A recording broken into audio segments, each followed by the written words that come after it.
O artigo 1º da Constituição brasileira estabelece: todo o poder emana do povo e em seu nome deverá ser exercido.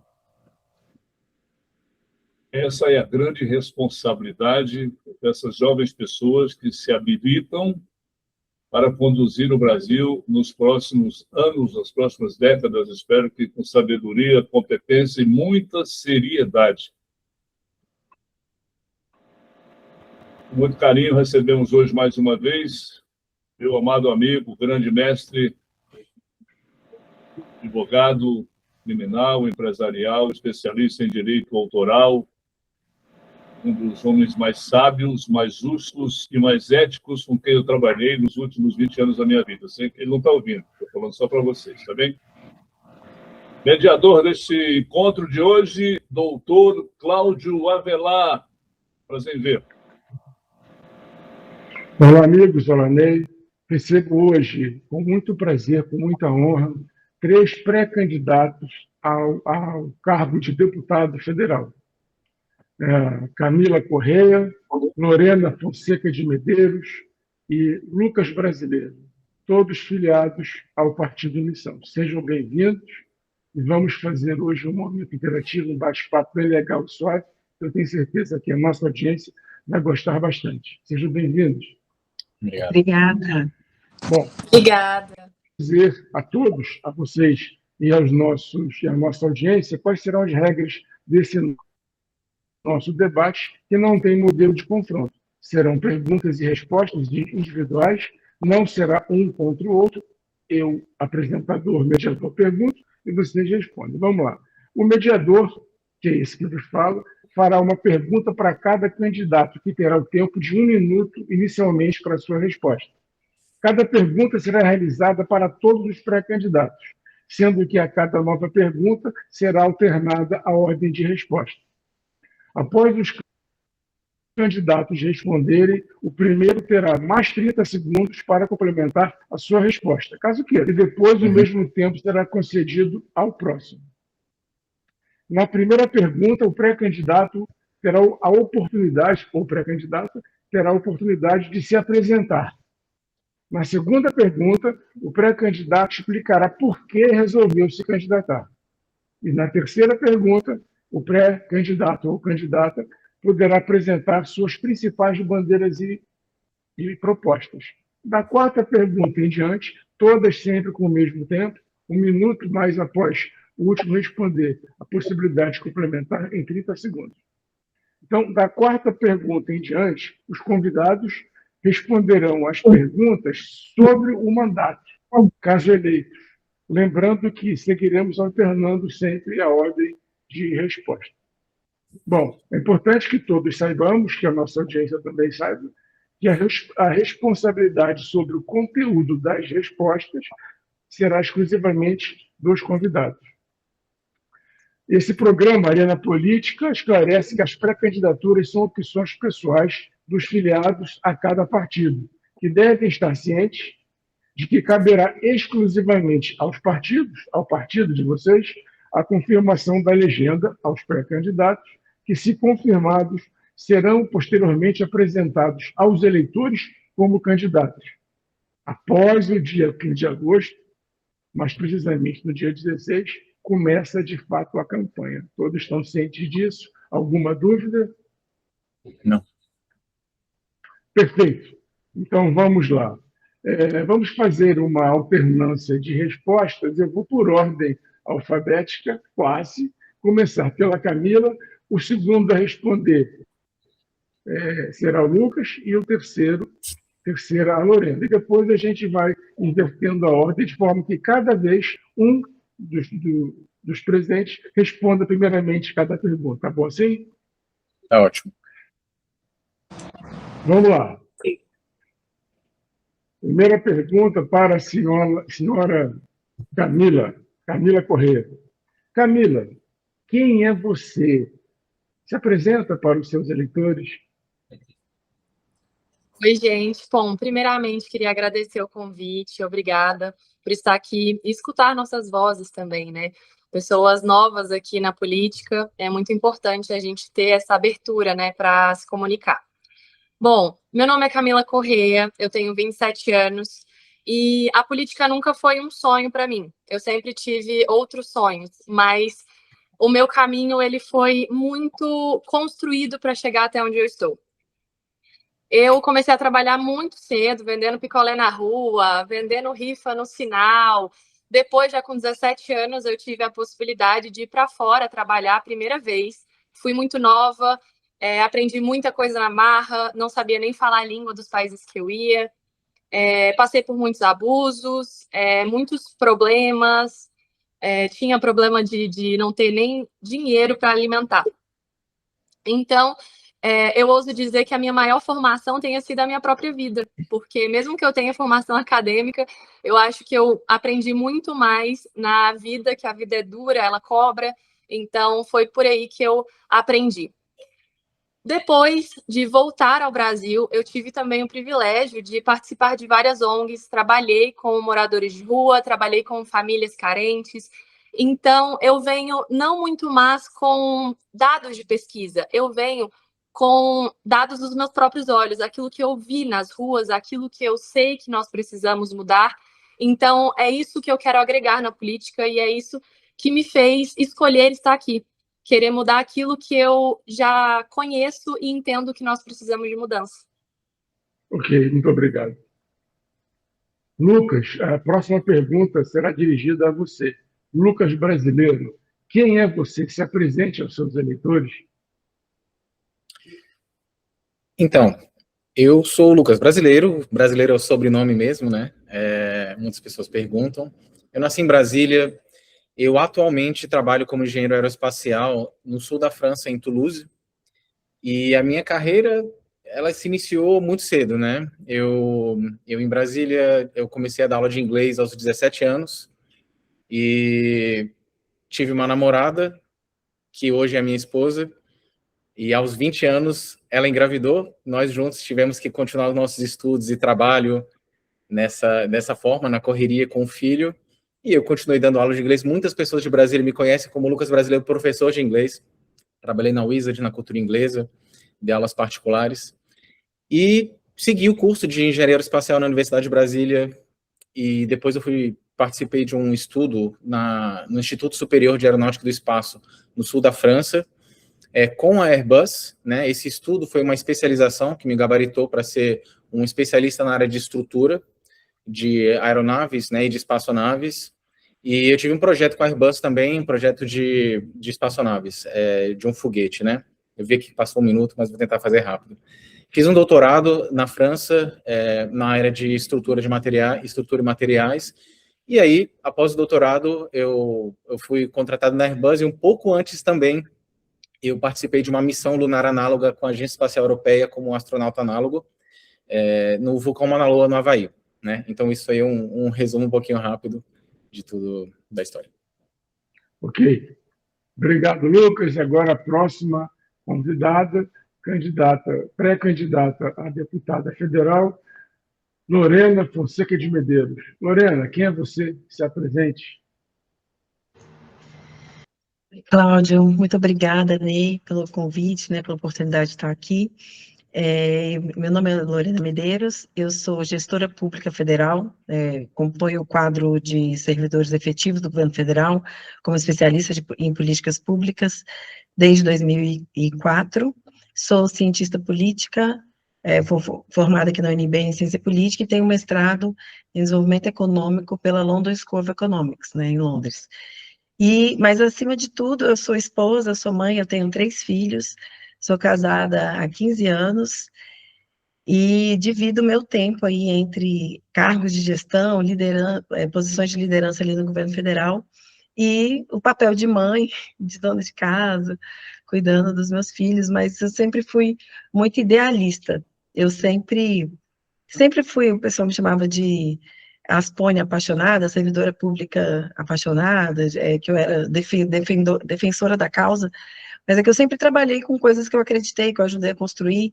Desde que eu entrei no governo federal, eu ajudei a colocar de pé vários programas grandes do governo, eu trabalhei na criação do programa Universidade para Todos, o ProUni, eu fui coordenadora geral do programa Bolsa Família por quase 4 anos, né, no início do programa, eu fui coordenadora do programa de aquisição de alimentos da agricultura familiar, quando eu voltei do meu mestrado na Inglaterra, que é uma estratégia de desenvolvimento econômico local de áreas rurais pobres, né, e também eu trabalhei na avaliação de diversos programas do governo federal, diversos programas previdenciários, programas sociais, no próprio Bolsa Família, que eu coordenei por 4 anos, depois eu fui trabalhar na avaliação do programa, na avaliação do benefício de prestação continuada, o PPC, vários benefícios de aposentadoria, auxílio-doença, aposentadoria por invalidez, seguro-desemprego, abono salarial, Fundo Nacional o Plano Nacional de Educação, compra de medicamento de deu tempo. Enfim. Valeu, obrigado, Lorena. Eu deixei correr solto, sim, cada um passou mais de 1 minuto e meio. Então, agora eu vou dar mais 30 segundos para a Camila, tá? A Camila vai ter mais 30 segundos, caso ela queira, porque Lucas e Lorena já ficaram 1 minuto e meio. Vou te dar, caso você precise, Camila, mais 30 segundos para se apresentar. Vou só dizer novamente, obrigada pelo espaço, para a gente poder aqui se apresentar, e vamos continuar. É isso aí. Então, tá. Bom, então agora, a segunda pergunta, eu começo com o Lucas. Tá? Lucas, por que você resolveu se candidatar? Só uma questão de ordem, gente. Onde a gente consegue acompanhar o tempo? Pelo quanto tempo que a gente está falando? Botei o celular.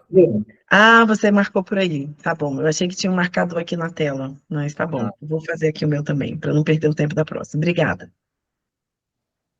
Bom, vou repetir. Vamos começar. Lucas, por que você resolveu se candidatar? Você tem 1 minuto. Bom, como alguém que nasceu em Brasília e que conviveu com a política sempre, eu sempre fui uma pessoa muito interessada pela parte política e sempre fui um cidadão muito indignado, né, com tudo que acontece no nosso Brasil, né? O Brasil, ele é um país com um potencial enorme, que a gente vê que é um país riquíssimo, com pessoas incríveis, com pessoas muito inteligentes, mas que a gente não consegue chegar no potencial e aonde a gente necessita chegar, onde a gente pode como nação. Então, eu sempre acompanhando a política, eu acompanhei sempre com alguma tristeza, né, pelas decepções que a gente vê de tantas pessoas da política que a gente acompanha de perto. E eu fui para a França, né, não tive oportunidade no Brasil, e lá, vivendo bem, com um emprego maravilhoso, eu não consigo ter paz vendo o nosso país da forma que está. E eu decidi assim, olha, eu tenho condições de representar a minha cidade, o meu país, e eu preciso encarar esse desafio. Então, eu posso contribuir, eu sei do meu potencial, e eu quis apostar na minha pessoa como alguém que possa transformar o nosso país. Legal, obrigado. Agora, a mesma pergunta eu levo para a Lorena. Lorena, por que você resolveu se candidatar? Você tem 1 minuto. Desculpa, vamos lá.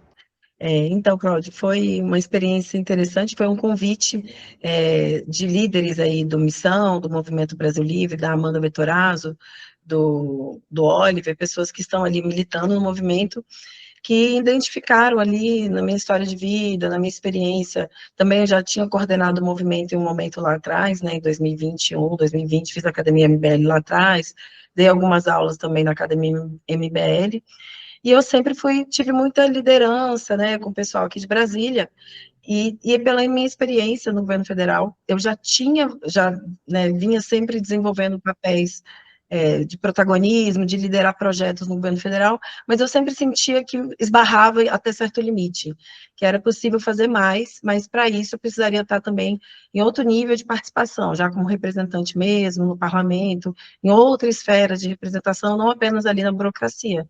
E aí eu resolvi atender o convite das pessoas que acreditaram em mim, que acharam que eu teria condições de representar bem o partido. Ok, muito bom. Então, agora eu vou dar mais 30 segundos para o Lucas, caso queira complementar seu tempo inicial. Sim, eu percebo que também a gente vive hoje em dia uma oportunidade única em muito tempo de poder entrar no jogo político, porque a gente pode observar que os dois polos que a gente vê no Brasil hoje, de PL e PT, eles nunca estiveram tão expostos de corrupção. Então, o projeto da missão foi um convite que me chamou para poder entrar agora na política e poder fazer a diferença, ao lado do time incrível que a gente tem. Legal. Agora, Camila, por que você resolveu se candidatar? Bom, como a Lorena também, eu recebi um convite do partido a vir a entrar, né, no partido, e aí eu coloquei na mesa se aquilo ali realmente faria sentido para mim, né? Porque eu também moro em Brasília e aqui não tem como você não estar dentro desse meio político. Então, sempre em discussões da família, sempre acabava em questões políticas, o que a gente poderia fazer, o que poderia mudar. E eu percebi que, em determinado momento, não se muda o velho sem ter o novo, né? Não se muda como está se a gente não ter coragem para entrar, né? Muitas pessoas acabam achando que nunca vai se mudar e a gente tem que tirar isso da cabeça. Temos que tentar, sim, entrar e fazer o novo acontecer. Por isso eu decidi entrar. Isso. Lorena, você tem mais 30 segundos? Quer complementar de alguma forma? Ops, vamos lá. E na prática, eu já vinha, né, trabalhando na formulação de projetos, de políticas, há 22 anos. E muitas vezes eu sentia que eu teria perfil, teria até interesse, gostaria de trabalhar na atividade parlamentar, mas eu achava que era muito difícil entrar, né, uma coisa muito inacessível. E fazer parte do Movimento Brasil Livre, né, lá em 2020, 2021, engajar com o pessoal, criou laços aí, conexão mesmo, é uma militância real, que tem vida, que pulsa, que faz com que pessoas militantes engajadas evoluam ao patamar de serem participantes diretos na política, vire uma coisa natural. E isso aconteceu comigo e está acontecendo com várias outras pessoas ali também no movimento do Missão. Legal. Então, todos já tiveram os 30 segundos para complementar essa segunda pergunta. Vamos para a terceira, começando agora com Lorena. Lorena, quais as suas principais propostas e bandeiras? Muito boa essa pergunta, Cláudia, porque toda vez que a gente tiver a oportunidade de apresentar nossas propostas, a gente tem que trazer, né, com a maior objetividade possível. Então, eu costumo dizer que em Brasília, a gente tem dois problemas críticos que se repetem em outros espaços do Brasil. A gente tem dificuldade de desenvolver a economia, a gente tem uma economia totalmente dependente do serviço público, embora a gente tenha ativos muito importantes na cidade, como imigração de pessoas de fora o tempo inteiro e a atração dos maiores talentos na área de tecnologia. Então, a minha proposta abrir projetos, né, patrocinar projetos, apresentar projetos voltados ao desenvolvimento da infraestrutura em Brasília, desenvolvendo a indústria e da construção civil em Brasília, e, ao mesmo tempo, viabilizar a habitação digna, né, habitação social, Minha Casa Minha Vida, projetos habitacionais para que Brasília, para contribuir com essa pauta da desfavelização que a missão defende.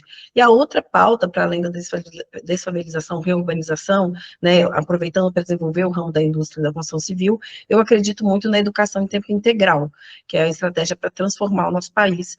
E eu defendo a mesma coisa que foi feita por ProUni para a educação básica, onde a gente pega todas as entidades filantrópicas de educação e passa a pedir uma contribuição diferente do que é feito hoje. A gente fez isso para as universidades, só que a gente precisa fazer para a educação básica, criar vagas públicas em instituições privadas para universalizar o acesso da educação integral, com muito foco no ensino técnico, profissionalizante e tecnológico. Ok. Vamos lá. A mesma pergunta para Lucas. Lucas, quais são suas principais bandeiras e propostas? 1 minuto. Para mim é um pouco difícil resumir, porque eu quero abrir vários flancos, né, e atacar onde eu posso atacar, onde eu posso ajudar. Eu tenho a intenção de trabalhar muito intensamente em qualquer área que abra de abertura que a gente possa fazer. Mas eu acho que o mais urgente atualmente, e talvez o mais desesperador, primeiro, a parte da segurança, no Brasil. E isso, para mim, é uma das coisas que mais afastam os brasileiros de voltarem para o Brasil, por exemplo. É o medo. É você chegar em casa e pode ter alguém com uma arma apontada para você. Então, tudo que seja de trabalho para poder ajudar na parte da segurança, e o que a gente tem bastante no nosso plano de governo, do Livro Amarelo, eu quero trabalhar em cima. E uma coisa também que eu tenho certeza que vou dar muito a minha energia em cima, que é o combate à corrupção. Eu sei que isso, nos últimos anos, tem sido um pouco desgastado, mas é algo que vem voltando agora com o escândalo do Banco Master, do INSS, e as pessoas estão voltando a se indignar. Então, o combate à corrupção, que vem atrelado também com a má gestão pública, com a má gestão de uma forma geral, né? Isso daí seria os 2 pontos principais mais emergentes que eu diria que eu entraria no primeiro dia como deputado federal. Ok. Camila, sua vez de nos contar quais suas principais bandeiras e propostas para o seu mandato, se eleita for. Bom, as minhas principais propostas e bandeiras é onde eu tive a maior dor dentro do nosso sistema. Primeiro é a saúde, depois a educação e a segurança e saúde mental das mulheres.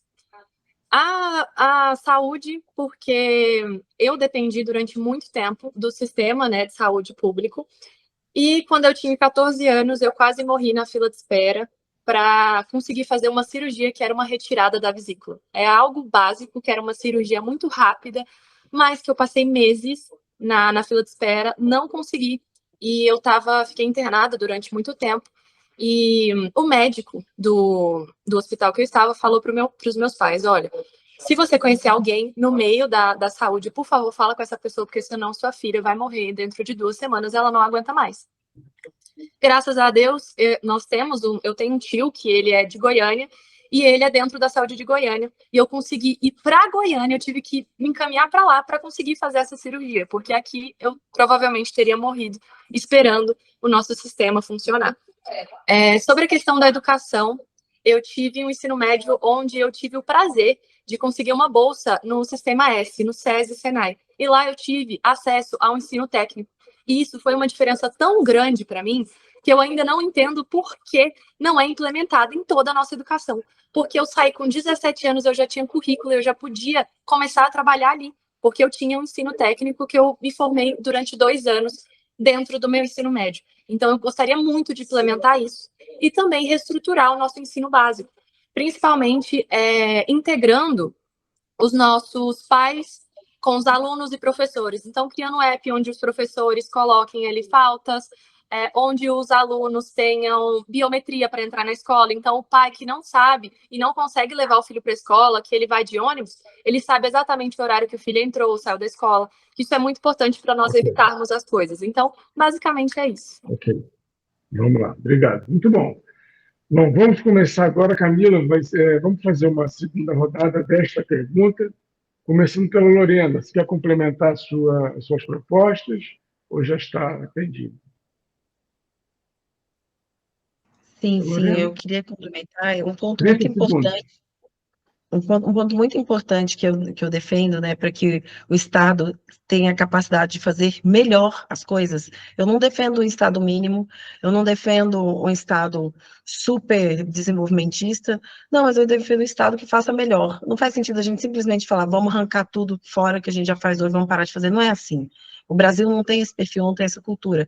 A gente tem espaço, uma cultura para ter um Estado moderno, contemporâneo e desenvolvimentista que induz o desenvolvimento por meio de parcerias de indução do setor privado a ofertar os serviços, as respostas, as soluções, né, detalhadas e apresentadas por quem é especialista. Então, nesse projeto mesmo, né, de criar vagas no ensino integral, aproveitando escolas particulares, aproveitando a infraestrutura excelente que eles já têm, a expertise que eles já têm, e com isso, direcionando isenções fiscais que já existem, né, que são concedidas hoje sem nenhuma transparência, que é dentro do SEBAS Educação, não vou entrar nisso aqui, mas simplesmente as escolas têm isenção fiscal há 50 anos, e o que elas fazem para ter isso em troca é dar 20% de gratuidade, a Deus dará, conforme as regras que elas mesmas estabelecem. Ok, a gente obrigado. Para a Uni. O tempo a ideia já foi, obrigado. Foi. Não me leve a mal, mas a gente precisa moderar o tempo eu estou sendo assim, bem flexível, porque senão o programa se alonga e a gente sabe que na internet as pessoas vão. Então, vamos tentar manter o nosso público presente. Então, eu vou ter que ir cortando, não me leve a mal, mas é assim que a gente programou, para que vocês mesmos tenham a oportunidade de manter o seu público aí. Então, vamos lá. O próximo a complementar, o Lucas vai ter também 30 segundos para complementar a sua resposta em relação às suas principais, são muitas, todos temos muitas, por isso que eu digo principais bandeiras e propostas. Como teremos outras perguntas, vocês verão, e vai dar para botar aquele complemento que faltou agora, não se preocupe. Vamos lá, Lucas, 30 segundos. Perfeito. Eu acho que um outro ponto principal, né, que a gente fala bastante, que indigna bastante a população, que é o privilégio que existe no Brasil, né? Então, o Kim Kataguiri, nosso deputado federal, ele já conseguiu as assinaturas para a PEC anti-privilégio, que é algo muito importante, precisa ser feito. E também toda essa reforma, né, reforma tributária, a gente precisa reestruturar o nosso país para poder... É porque a gente precisa atacar em vários pontos para tornar um ciclo virtuoso, né? E é por isso que é muito importante que a gente foque nas áreas principais, e aí o resto vai vindo com uma certa facilidade com a aprovação que vem em seguida, né? Legal, muito bom. Por fim, Lorena, nessa rodada, complementa suas principais bandeiras e propostas, 30 segundos. Camila. Então, basicamente, a gente precisa, ao mesmo tempo, desenvolver as pessoas por meio de uma Não, é educação Camila. técnica. Esse tempo é para Camila. Ai, meu Deus. A Lorena já complementou, agora é a Camila com a palavra. Abre o microfone, Camila. Bom, para complementar, né, que eu falei dos meus 3 pilares, o último pilar seria a saúde mental das mulheres, proteção das mulheres e capacitação. Então, acredito que a gente precisa capacitar mais nossas mulheres. Então, eu entraria muito forte nisso também. E, de resto, seguir o nosso livro amarelo, que é muito completo e perfeito. Então, a gente consegue ter um embasamento também muito bom para todos os candidatos ali dentro. Legal, ótimo.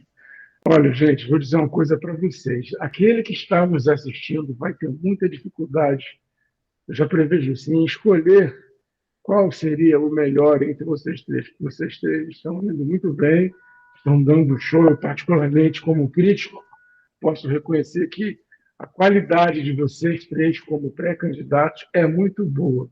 Então, quando vocês já estiverem com as suas candidaturas registradas junto ao TRE, vocês vão dar trabalho para o eleitor decidir. Temos um monte de outros candidatos, mas entre vocês, dentro do partido, vai ser muito bacana. Eu tenho certeza que a legenda vai ser muito fortalecida. Vamos lá, próxima pergunta. Quem responde primeiro é a Camila. Bom, qual é o maior defeito dos políticos que você não vai permitir que ocorra em seu mandato se eleito?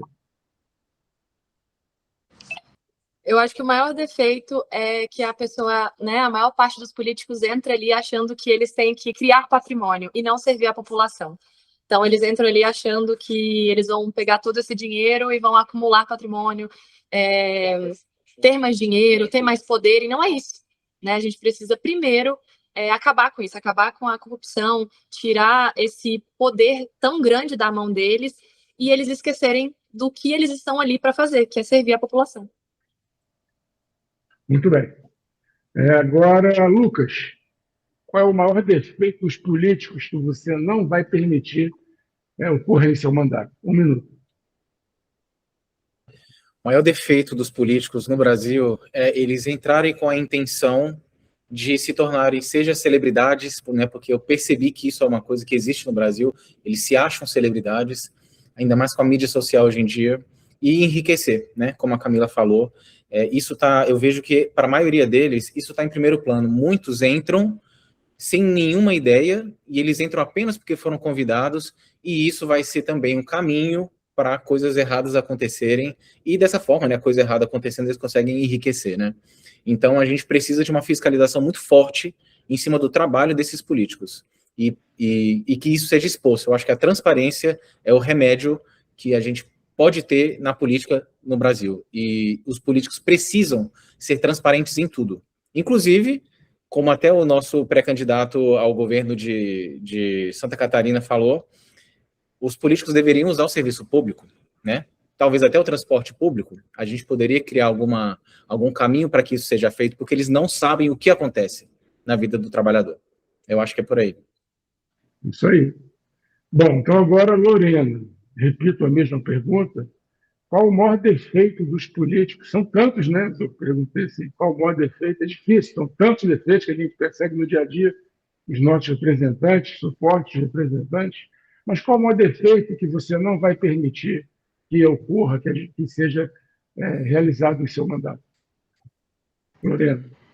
O maior defeito para mim é o deputado, o político, esquecer que ele foi colocado ali para ajudar a resolver problemas. Ele tem um mandato para ter o olhar treinado, para o tempo inteiro estar analisando qual problema ele pode resolver e como ele pode ajudar a resolver esse problema, articulando com atores importantes do executivo, do legislativo, com outros senadores, com outros deputados, com senadores, conversando com o mercado, com a área correspondente.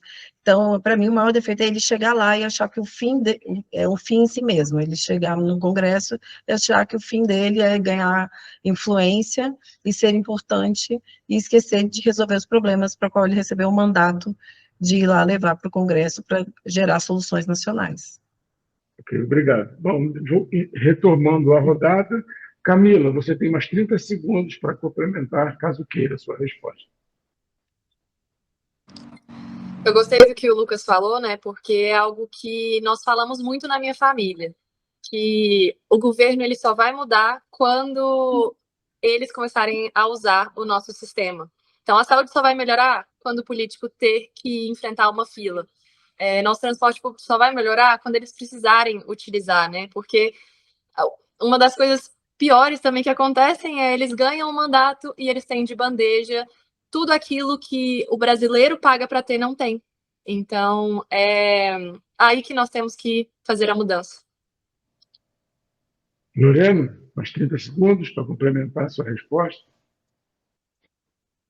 Sim, e ele entender que ele ali é um técnico, ele vai ter que desdobrar tudo, vai ter que entender todas as brechas, toda a legislação, para conseguir resolver o problema do saneamento básico do estado dele, para entender, na verdade, quais são os pontos críticos de saneamento básico do estado dele, quais são os pontos críticos da economia, da falta de empregos no estado dele, que ele está ali para resolver, quais são os principais gargalos de infraestrutura, ele tem que saber disso, né, e é isso eu quero ser diferente, eu quero ser uma representante conectada em resolver problema todos os dias, aquele que eu já consegui, ótimo, passa para o próximo, não é chegar lá porque fez uma estrada e pronto, lá fica por anos e anos e anos em cima dessa estrada que ele ajudou a fazer há 20 anos atrás.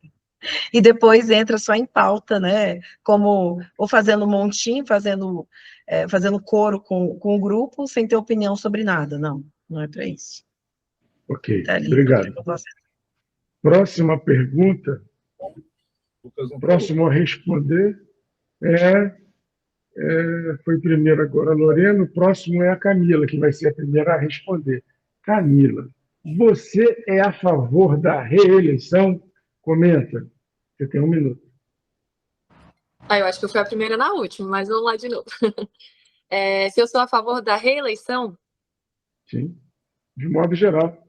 De modo geral, eu acredito que depende do cargo e depende também de como é tudo. Mas, principalmente, presidente, eu acho que nós deveríamos aumentar, às vezes, um pouco a quantidade de anos e não ter reeleição. Ok. Lucas, o que você pensa sobre a reeleição? Você é a favor, é contra? Comente sua resposta. 1 minuto. Eu acho que a reeleição não está entre os nossos principais problemas do Brasil, né? Se a gente tiver outros mecanismos para que não permita, por exemplo, o que a gente está vendo agora em ano de eleição, o Lula usando o Estado para poder se promover de todas as formas, gastando bilhões e bilhões, inclusive com emendas, eu acho que cortando esses incentivos errados, a reeleição não seria um problema. Mas eu concordo com a Camila que, eventualmente, você estender para 5, 6 anos um mandato e isso pudesse ser algo produtivo para não ter a reeleição, porque o que a gente vê no Brasil é o jogo da continuidade. Como que eu vou estar chegando bem no final do ano para me reeleger? E isso é péssimo para o país, né? A gente percebe que as coisas param para funcionarem apenas na continuidade do serviço político, né? Para eles continuarem no poder, né? E não para servir a população. Ok. Então, Lorena, o que você pensa sobre a reeleição? Você é a favor, contra? Comente sua resposta em 1 minuto. Então, hoje, como nós não temos assim um plano de resultados que é pactuado logo no início do mandato, fica difícil se falar em reeleição, porque sem parâmetros, sem indicadores de avaliação sobre a qualidade, se o mandato foi positivo, trouxe bons resultados ou não, como que eu vou falar de repetir um governo, né? Então, a missão tem esse projeto do plano do pacto gerencial, né, dos prefeitos, ao começarem as suas gestões, ter indicadores, métricas, metas de melhoria das qualidades de vida, da urbanização das cidades, para que ele possa ser confirmado num próximo pleito, senão ele nem teria chance. Então, como a gente não tem esse método de avaliação, eu acho que hoje a reeleição ela mais atrapalha do que ajuda, principalmente porque chega nos últimos 2 anos de mandato. Gente, eu vivi isso no governo Dilma, no 2º ano de governo, a mulher já estava falando de reeleição e arrancou fora todos os requisitos de coordenação, de controle da política pública, só para dar o benefício mais fácil e angariar mais votos. Então, isso, e o Bolsonaro fez isso também, quando chegou a vez dele, ele aumentou o Bolsa Família, então a reeleição acaba sendo esse indutor de gastança nos 2 últimos anos de mandato. Eu acho que hoje a gente não tem condições de manter esse sistema. É isso aí. Então, vamos lá. Próxima rodada. Começamos agora com o Lucas. Lucas, o Brasil foi e está sendo, infelizmente, palco de grandes escândalos que envolvem diversos crimes contra a administração pública. Isso trouxe enorme prejuízo à nação como um todo. Temos vários exemplos: Lava Jato, Petrolão, INSS, mais recentemente o Banco Master. No exercício do mandato parlamentar, o que você faria para impedir e, quem sabe, punir os responsáveis? Você tem 1 minuto para a sua resposta. Essa é uma das coisas mais revoltantes que a gente vê no Brasil.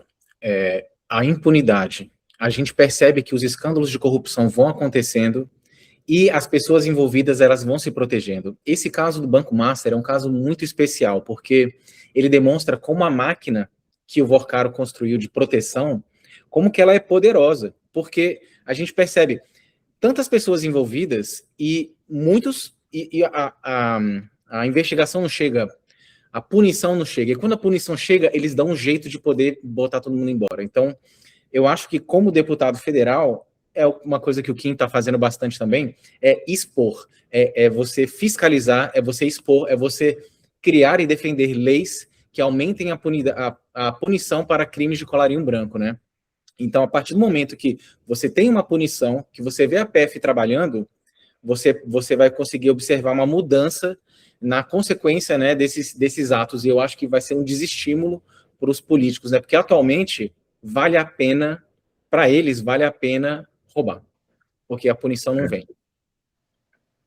Infelizmente, é a realidade. Vamos lá, Lorena. Nessa mesma ideia que eu trouxe para o Lucas, né, dessa quantidade de crimes, de escândalos que todo mundo soube e acompanha até hoje, que está muito ligado à impunidade, né? Vários.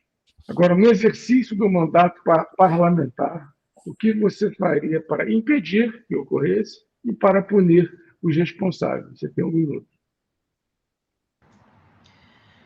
Para impedir que ocorresse. Olha que interessante isso.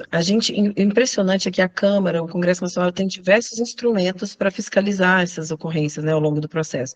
Porque, agora, o problema é que quando isso chega no nível de judiciário, né, que o Banco Master, a gente teve problemas que chegaram no STF, ministros do STF, com as esposas dos ministros envolvidos, escritório, etc.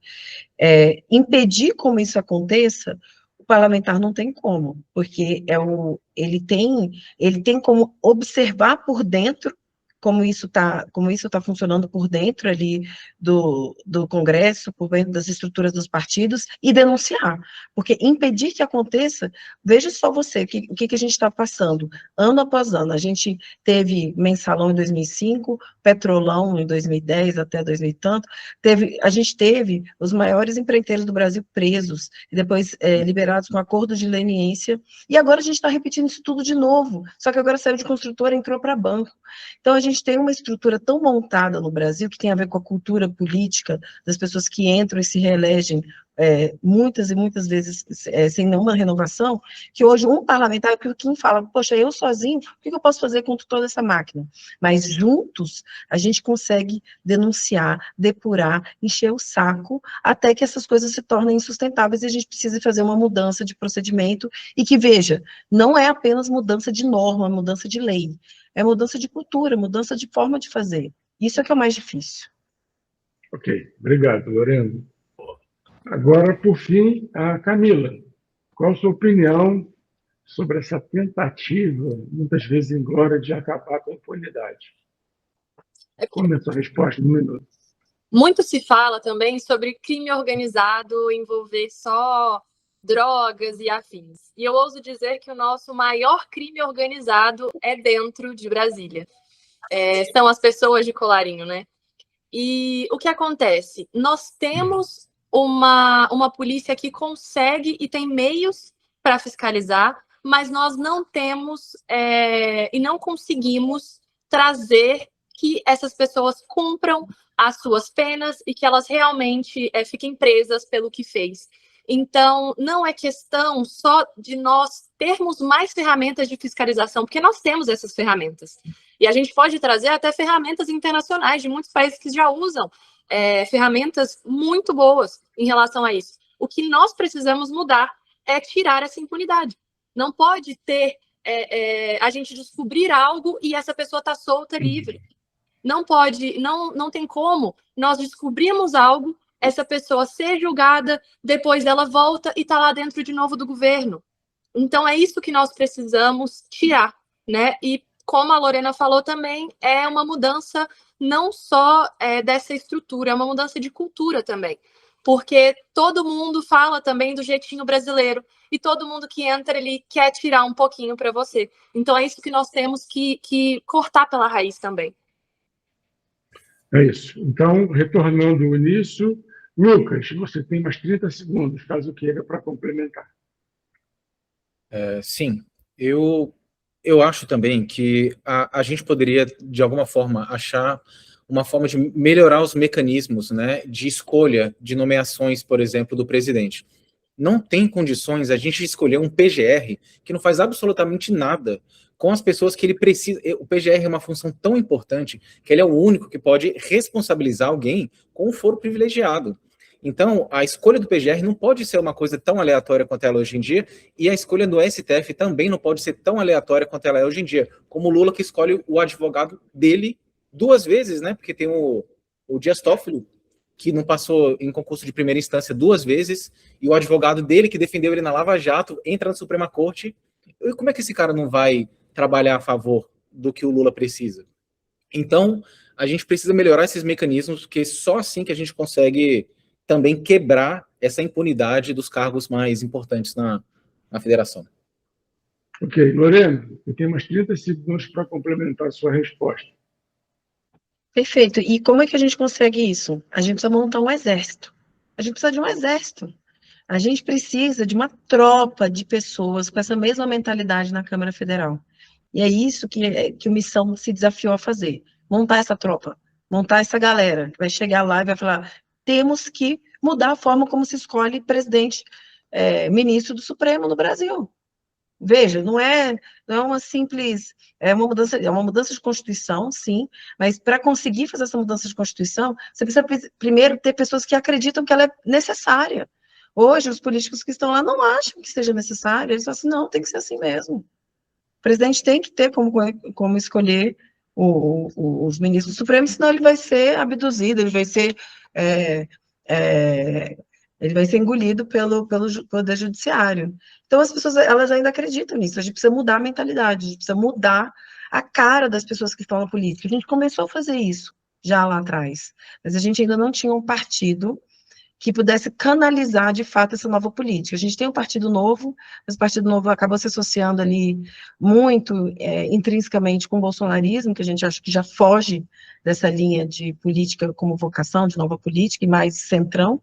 E aí o Partido Novo não conseguiu fincar sua estaca precisamente. A gente acha que agora, com a missão, a gente tem uma nova oportunidade de criar esse espaço da nova política no Brasil, de verdade. Que é para, assim, aí sim a gente conseguir fazer essas mudanças estruturantes que vão mudar o sistema. Senão a gente vai só mudar de nome. A gente vai só mudar do Morcaro para o outro, para o que levava mala de dinheiro, enfim, cada hora é um nome, né, que está no meio desse tipo de transação e sempre vai se alternando.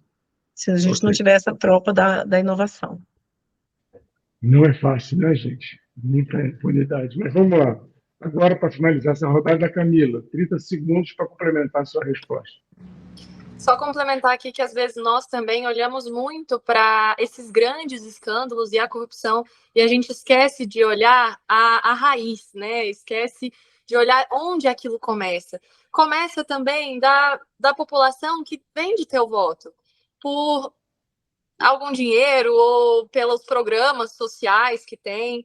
Então, nós também precisamos, para mudar a ponta desse iceberg, nós precisamos olhar para dentro e mudar toda a nossa mentalidade da nossa população. Com isso, a gente tem que atingir também na educação, ensinando as pessoas a votar, ensinando o que cada cargo faz, porque às vezes você pergunta para uma pessoa, ela nem sabe o que é a alçada de um deputado fazer, ou que um governador faz, ela só sabe quem está prometendo para ela algo ou não. Então, eu acho que a corrupção, a gente tem que entender todo o âmbito dela e cortar o mal pela raiz.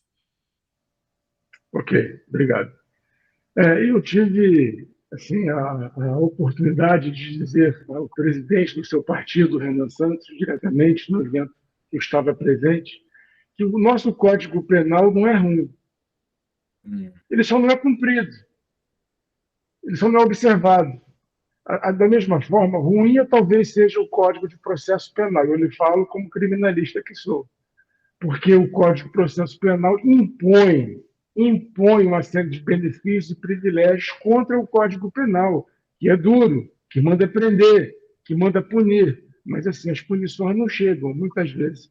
E é difícil. Digo a vocês isso porque eu espero, com certeza, que a sua pré-campanha e a sua campanha seja exitosa e que vocês, pelo menos um de vocês, quem sabe dois, vai saber, pelo menos um de vocês esteja lá na Câmara representando o Brasil. Existem 5 princípios da administração pública que são esquecidos diariamente por integrantes do alto escalão do poder público. Eu falo como eleitor, como cidadão, como otimista, como sonhador. Eu uso a sigla LIMP: legalidade, impessoalidade, moralidade, publicidade e eficiência. Jogaram esses 5 princípios no lixo, eles não existem mais. Não existe independência dos poderes, existem favores do apadrinhado para com o padrinho. Vocês já disseram isso aqui em relação às indicações. Faltam critérios. A reeleição é um problema, eu vejo que porque faltam critérios para indicação. Então, eu vou indicar quem? Um amigo, um apadrinhado, aquele que vai me fazer a devolução do favor que eu lhe fiz quando lhe indiquei. Não tem critério, então está valendo tudo. É difícil dizer isso para o meu aluno. Como é que acontece na Constituição? O que aconteceu? Difícil. Vamos lá. Vamos agora mudar de tema, que está ligado a isso aí.